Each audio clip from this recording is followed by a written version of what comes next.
अदृश्य नाणे.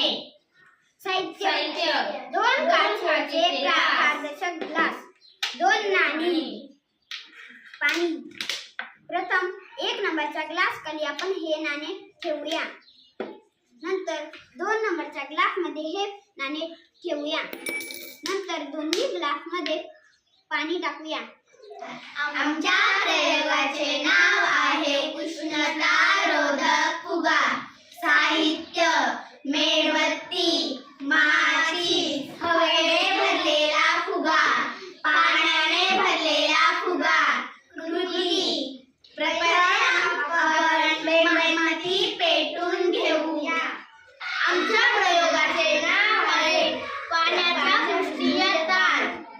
साहित्य चेहऱ्याची पावडर, ताट, अंघोळीची साबण, पाणी. प्रथम आपण ताटामध्ये पाणी ओतूया. आमच्या प्रयोगाचे नाव आहे लिंबू पाण्यावर तरंगणे. आधी पाणी ओतले आहे. आता हा मी लिंबू घेतला आहे, तो हा पाण्यामध्ये टाकते. तो बुडेल की तरंगेल? बुडेल. आता तो आपण काढूयात. ग्लास